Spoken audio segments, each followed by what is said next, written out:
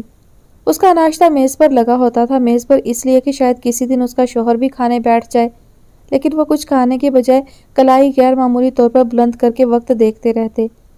یوں تو دیواروں پر کلاک لگے تھے، لیکن کلاک میں وقت دیکھنے سے آس پاس کے لوگوں کو کسی کے مصروف ہونے کا احساس نہیں ہوتا۔ جب ان کی کلائی بے صبری سے اور بار بار چہرے تک آنے لگتی تو تنویر کے پاؤں بے ربط ہونے لگتے۔ اس نے اپنے 24 گھنٹوں کو بے شمار خانوں میں بانٹ رکھا تھا۔ ہر خانے کا کام مقررہ گھنٹوں میں نمٹانے کے لیے اس کو اپنی رفتار اور جذبات کو کچھ اور جنوں خیز کرنا پڑتا تھا۔ زنجیریں تھی کہ ٹوٹتی نظر نہیں آتی تھی۔ سلائس پر سرخ ملیدہ تھپا ہوا ہے، اوپر کریم کی مہین سی تہ۔ صبح سے کریم بھی ان 2 سلائس کی رکھوالی پر بیٹھی ہیں۔ ایک لمحہ بھی چوک گیا تو وہ یہاں سے بھی خالی پیٹ چل دے گی۔ ایک بڑا بڑک مارنے سے سلائس پر حلال احمر کا سا مونوگرام بن گیا۔ الٹے ہاتھ میں چائے کا مگ، جس کے بڑے بڑے گھونٹ زبان ہی نہیں دل بھی چلاتے تھے۔ جب مگ رکھا اور پرس اٹھایا تو اگلے گھونٹ کے لیے مگ ماموں اللہ بخش لے جاتے۔ وہ تیزی میں کئی قدم آگے آ چکی ہوتی تھی۔ واپس پلٹ کر مگ ڈھونڈا تو پرس غائب۔ انہیں گڑیا کو چھوڑ کر الٹے قدموں جانا ہوتا تھا۔ حاضری رجسٹر پرنسپل آفس میں ان کی ٹیبل پر ان کی نظروں کی عین سیدھ ہی رکھا ہوتا۔ لیٹ دستخط کرنے کا مطلب آدھے دن کی چھٹی۔ اور آلٹو کا بھی کوئی بھروسہ نہیں، اگر وہاں سٹارٹ ہو گئی تھی تو یہاں بھی حسب منشا سٹارٹ ہو جائے گی، کوئی ضمانت نہیں۔ دودھ کی بوتل، دودھ کا ڈبہ، فراق، ایک ایک چیز کریم بھی کے حوالے کرتی، وہ حاضری لگواتی جاتی۔ بوتل دوبارہ دھو لیجیے گا، اس دن بھی آپ نے بغیر دھوئے دودھ بنایا تھا، رات تک اس کا پیٹ خراب رہا۔ اس کی تیوری پر شکن آ گئی۔ کریم بھی کو ناکردہ خطا پر بھی شرمسار ہونے میں کمال حاصل تھا۔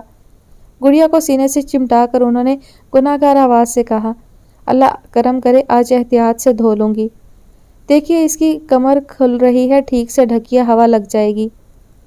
لفظ دے کے ریل کے ڈبے ایک دوسرے کا ہاتھ پکڑے آگے پیچھے دوڑ رہے تھے۔